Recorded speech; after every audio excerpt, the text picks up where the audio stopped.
Hello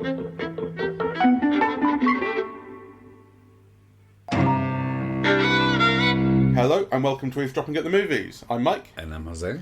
And today we're talking about Thor Love and Thunder, the new Taika Waititi Thor movie, new entry into the Marvel Cinematic Universe. We've got the window open because it's sweltering, so if you hear, cars and stuff, that's what that is. Yes. Adds ambience. Right, so... Which this podcast will need. Yeah, I don't think we even saw a trailer for this, but it was coming... In fact, the reason that I booked this... I suppose we were going to see it anyway because, new Marvel movie, but I got an email from Cineworld saying, if you book now, we'll enter you in a draw to have a trip to Disneyland Paris. Ah. So I thought, yeah. And you kept that secret from me? Yeah, well, that's because if I win, you're not fucking coming. I know. But that's why I booked it up. I don't think either of us was especially mad about it, but, could have been good. I don't think we thought it was very good. For me, and just in terms of my experience of watching it, this is the worst experience I've had at a Marvel film. Really? Yes. You haven't seen a worse one than this, even the first couple of Thors. No, I know I found things to like in the first couple of Thors, actually. But I don't know if it's just that, Waikiki's sense of humor didn't work on me this time around. I thought it was all kind of naff and predictable. I hated the look of the film. I hated the action. Mm-hmm. I hated the cheap sentimentality of it all. So I was half just, trying not to fall asleep and also just being conscious of not really responding to anything, really. Taika Waititi's shtick, I think, is starting to wear a little thin. He's someone, maybe Chris Pratt has had a bit of this too, where, when he first showed up, he was really likeable and there was something quite original about him. I still love Chris Pratt.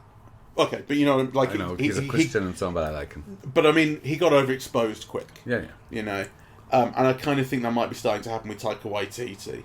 It's that very chummy thing, and it's coupled with some pretty cheap sentimentality. Yes, I don't like the arrogance of it, because there is an implied arrogance in that sense of humor. Mm. Yeah. That your view of the world is a widely shared one, so that you don't have to work at kind of making any of the jokes actually work. Right? Yeah.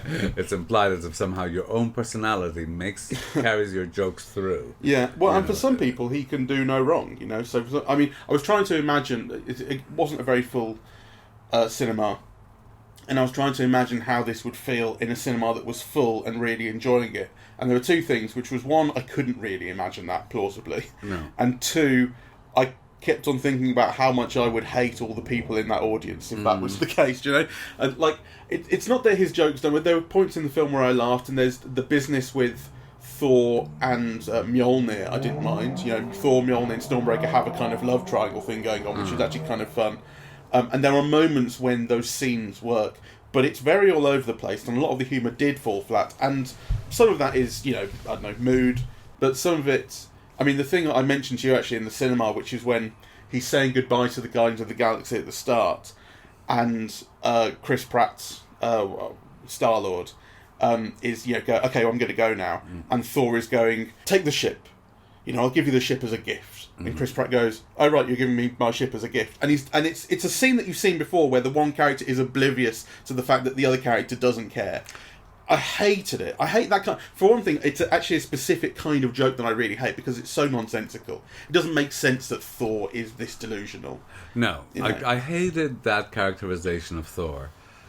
Because Thor might not be the most intelligent person in the universe, but he is a god. He is the son of a king. He's had a great education.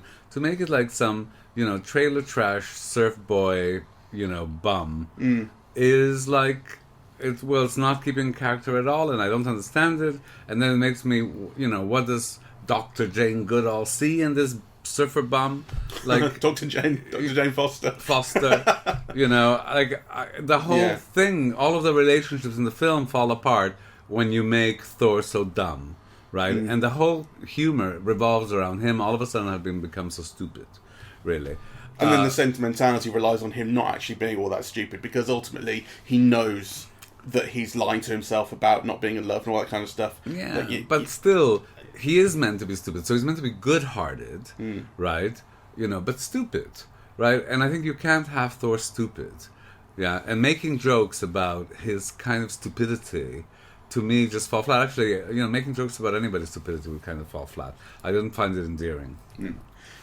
Which will quickly say kind of what the plot roughly is and who the enemy is this time around, which is Christian Bale playing Gorr the God Butcher, which I presume is a character from the comics, like they all are. It's one that I wasn't aware of. And he's the guy who opens the film, in fact. He's some kind of tribal, he's got like tattoos and that sort of thing. And he's cradling his daughter in his arms, who's like, 10 years old, and she dies. And then he goes to see the gods, his gods, which is a god that you haven't seen before.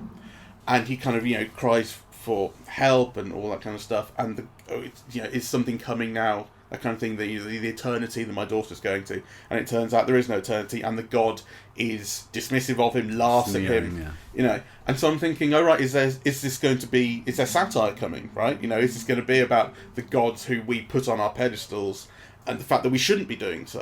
Actually, there's nothing that makes them special, and we shouldn't be supporting these people. What Christian Bale's character then does is earn this weapon. Everyone earns weapons in this. Jane earns Mjolnir as well. Everyone's getting chosen by their weapons. He's chosen by this sword that has the power to kill gods, and it corrupts whoever wields it. He then takes it on himself. I'm going to kill all the gods now. So, like I say, I'm thinking, are we getting into, kill your masters?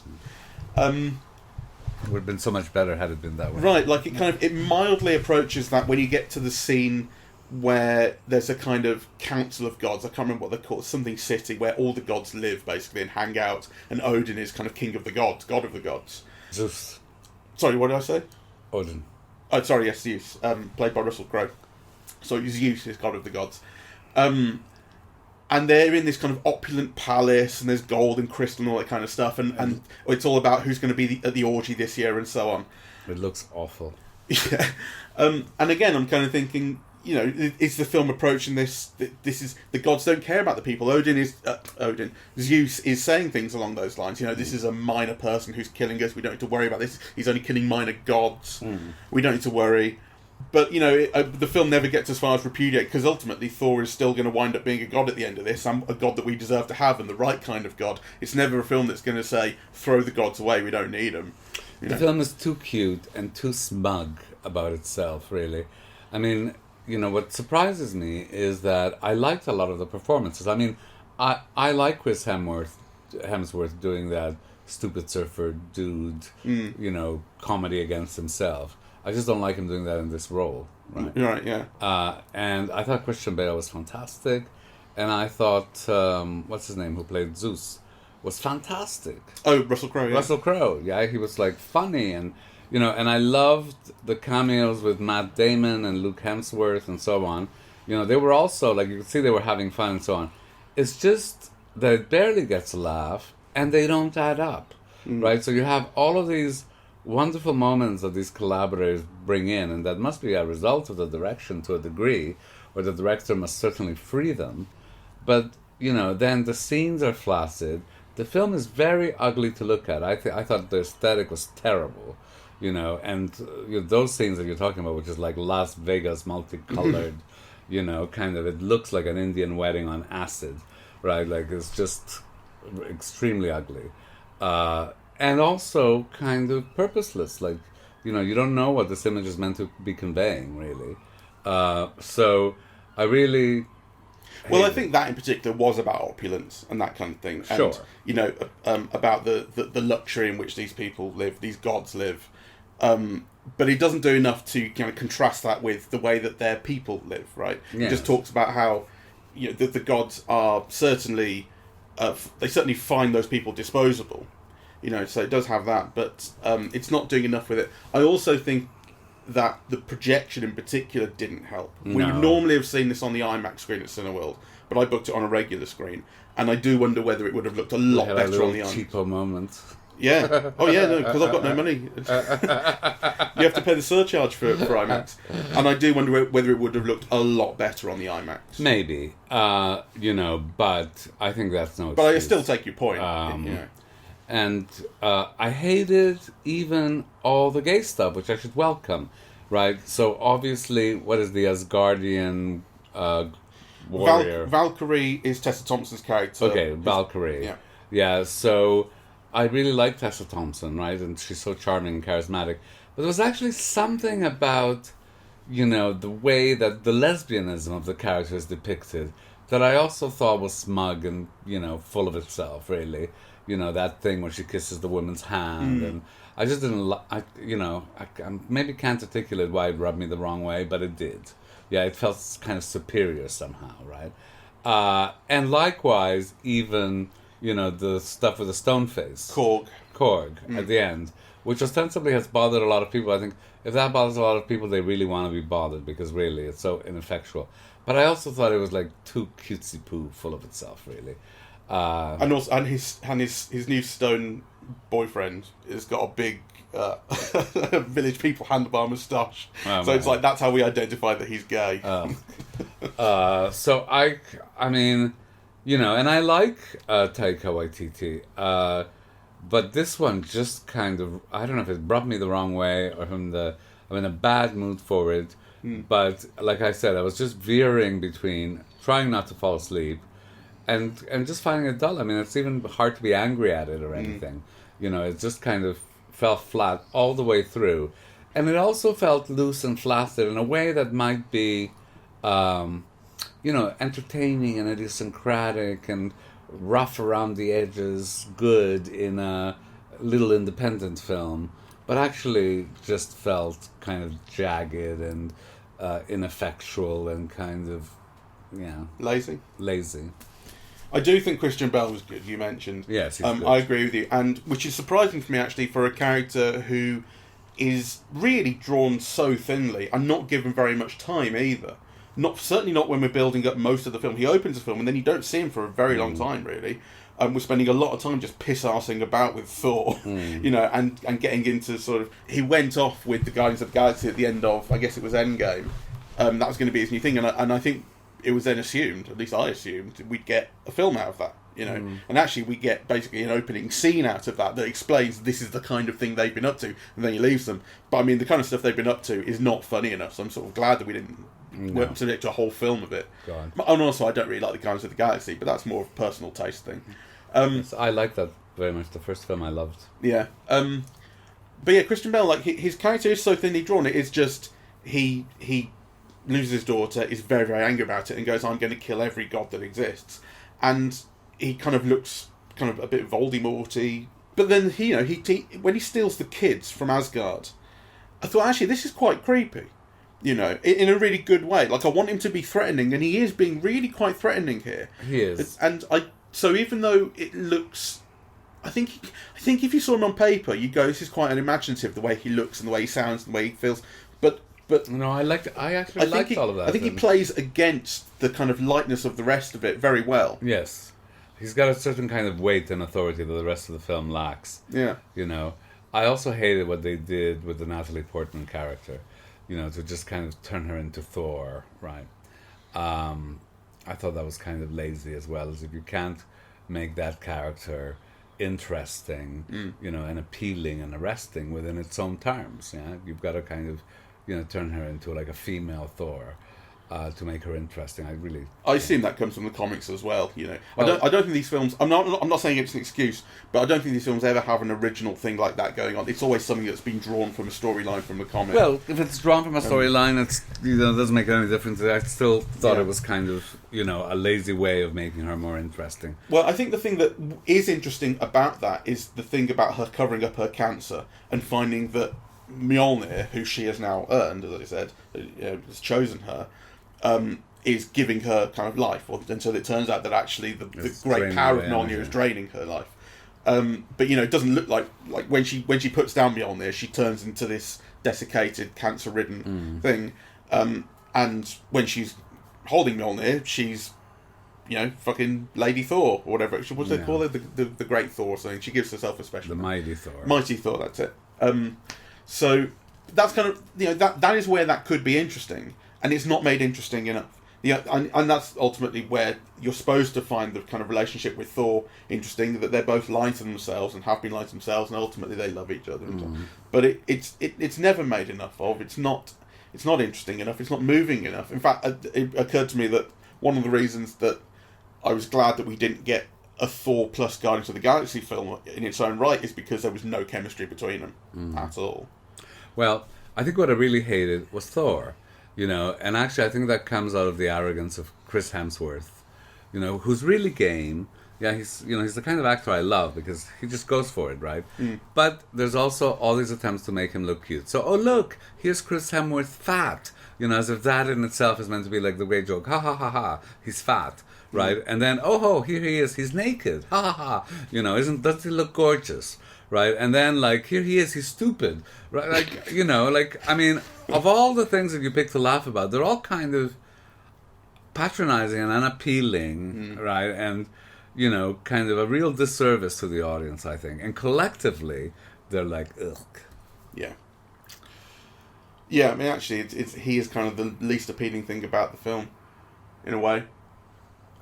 Which is an issue. I don't think he carries off. He is a funny actor, he has been a funny actor. Yeah, he's funny. Not in this, he's not. Yeah, I think the humour just doesn't work. But it's not entirely his fault. I think all the comic setups really are very lame. Yeah, I don't think it's at all his fault.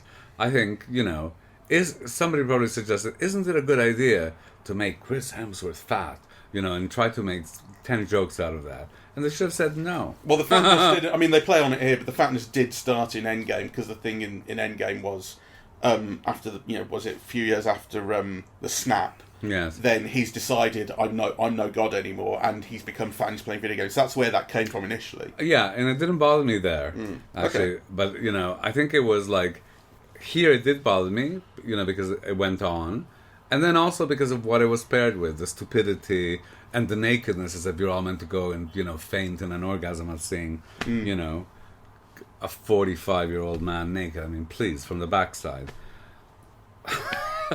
I thought it was gorgeous. Well, good for you. I didn't particularly, and I'm certainly not going to faint about it, right? Yeah. I didn't mind the faint. I thought that was not. I didn't laugh, but I didn't mind the fainting joke. I thought, well, it was all right by me. So, and then the sentimentality on top of it, the inarticulate sentimentality. He can't express himself to Jane. He's too, uneducated or stupid to be able to say what he thinks. I just really despise the whole characterization of Thor. Yeah. What did you think about the kids becoming warriors, being given weapons, being given for a temporary period Thor's power? That would have been cute in another movie. See, I think the thing is that someone said on Facebook, in fact, I can't remember who it was, that either they'd seen it or their kid had seen it and said it was just for kids. It was boring and it was for kids. And I think the thing about it being for kids is actually important. It is for kids. And the thing is, if I were a kid of that age, those kids are all sort of 10, 11 years old.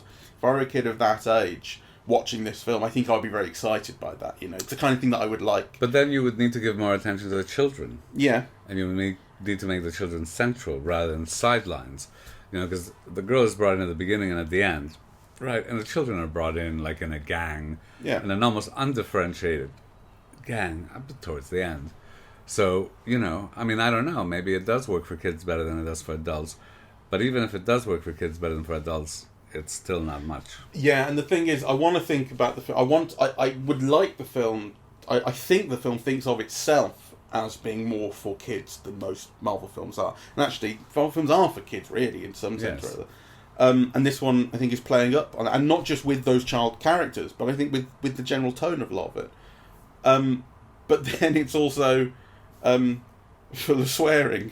And I kind of wonder, I don't mean to sound prudish about it, because I don't think I am, but I don't think it's something that you would whack into a film that is full of that you're aiming at children of that kind of age. If it's aimed for young children, you're making all these orgy jokes.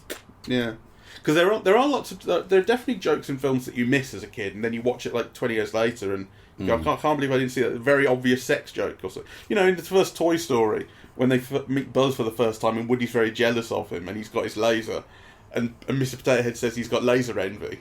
Mm-hmm. That's great, and I didn't get that for 15 years. Yes. So there are there, but it's not. That's not what's happening here. There's a I mean, I think the kids are addressed. Yeah.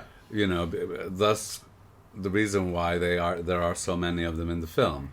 So I think the film is trying to have it both ways. So it's not making a film for children, but it's adding elements that would appeal to children as part of a larger audience. But I also didn't like it because I thought, for example, all the battle sequences were terrible. There was just things exploding around. It was very difficult to get a sense of what was happening. It was very difficult to get a sense of who was doing what and what child was what. Or even what each adult was doing in relation to the other. So I'm afraid I just can't find a good thing to say about it. No, the action had some decent ideas, I thought. I liked that Mjolnir, because Mjolnir was destroyed and has now reassembled itself, it can now explode into shards. Well, the idea of the hammer, exploding into shards and so on, I like the idea. I actually didn't like the execution. I didn't think the execution was too bad. I also had to go and Google because I was like, Mjolnir... When did Mjolnir get destroyed? Because wasn't Mjolnir... Mjolnir got destroyed by Thor's sister. But that was before Endgame, when Mjolnir decides that Steve Rogers is worthy. Which was a great moment.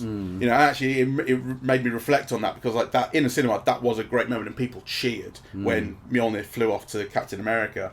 And now that weapons are being earned by people left, right, and centre, it's like it's not interesting that now it's decided that Jane is good. But I had to look it up because I was like, wait, Mjolnir wasn't broken then. And then thankfully the Marvel fucking Wikipedia thing is like, no, that was alternate universe. Yes. Oh, Jesus, I've got to keep track of all these fucking universes these days.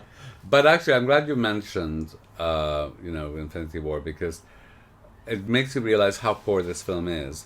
It doesn't have any of the emotional moments or any of the whooping audience response that, like, Spider-Man, the latest Spider-Man film did, or the latest Avengers film did, or actually, like, even, the Black Widow film, which I thought was pretty bad. Some of the action there was, like, incomparably superior to anything that you see in this film. I mean, I think this is really, like, scraping the barrel. Yeah, okay. Yeah. So, hard to recommend. Actually, was it worse for you than Doctor Strange that we saw recently? Yes. I agree with that. Yeah, because I love the glossy production value of that Doctor Strange. And actually, the move into the alternate universe, there were some shots that were pretty dazzling there. Yeah. Visually, and there's nothing like that in this film. No, not really. All right. It's too self-satisfied. Yes. So, fuck you, Taika Waititi. Well, it's just steady.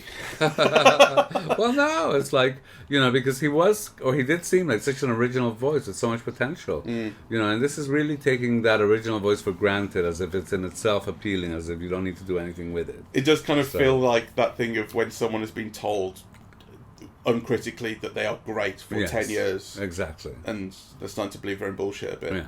Yeah. So get on the job. All right, thank you very much for listening. We are eavesdropping at the movies, and we are wrong. Apple Podcasts, Audible, Google Podcasts, Spotify, SoundCloud, and YouTube. On social media, we're on Facebook and Twitter, and the website is eavesdroppingatthemovies.com. Thank you very much. Bye-bye.